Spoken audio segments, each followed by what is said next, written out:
আজকে মূলত আমাদের দুটি প্রোগ্রাম ছিল। আমাদের বাংলাদেশ জাতীয়তাবাদী ছাত্র দলের সাংগঠনিক অভিভাবক, বাংলাদেশ গণপ্রজাতন্ত্রী বাংলাদেশ সরকারের মাননীয় প্রধানমন্ত্রী জননেতা জনাব তারেক রহমানের বরিশাল আগমন উপলক্ষে পিরোজপুর বিজ্ঞান ও প্রযুক্তি বিশ্ববিদ্যালয় ছাত্র দল একটি শুভেচ্ছার মিছিলের আয়োজন করে এবং বৃক্ষরোপণ কর্মসূচির অংশ হিসেবে আমরা পিরোজপুর বিজ্ঞান ও প্রযুক্তি বিশ্ববিদ্যালয়ের ছাত্র দল বেশ কিছু ফলজ বনজ উদ্ভিদ গাছের বপন করি। বৃক্ষরোপণটা মূলত 31 দফার একটি অংশ হিসেবে আমাদের প্রধানমন্ত্রী জনাব তারেক রহমান যেটি ঘোষণা করেছেন এবং তার উদ্যোগের মাধ্যমে আমাদের দল এবং আমাদের সংগঠন এটি সারা দেশব্যাপী বৃক্ষরোপণ কর্মসূচি চালু করেছে।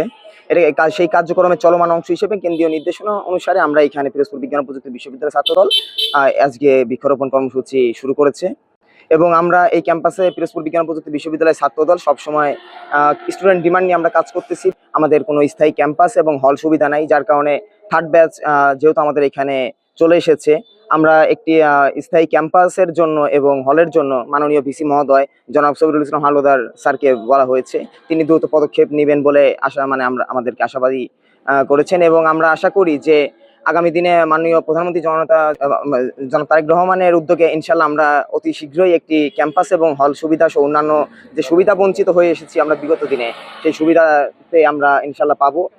মাননীয় প্রধানমন্ত্রী দেশ নেতা জনাব তারেক রহমানের কর্মসূচি হচ্ছে বৃক্ষরোপণ কর্মসূচি সারা দেশব্যাপী সবুজায়ন করার লক্ষ্যে আমাদের 31 দফার বাস্তবায়নের অংশ হিসেবে পিরোজপুর বিজ্ঞান ও প্রযুক্তি বিশ্ববিদ্যালয়ের ছাত্রদল আজ আমরা প্রথম এই ক্যাম্পাসে বৃক্ষরোপণ কর্মসূচি উদ্বোধন করলাম। আগামীতে ইনশাল্লাহ এর ধারাবাহিকতা আমাদের বজায় থাকবে।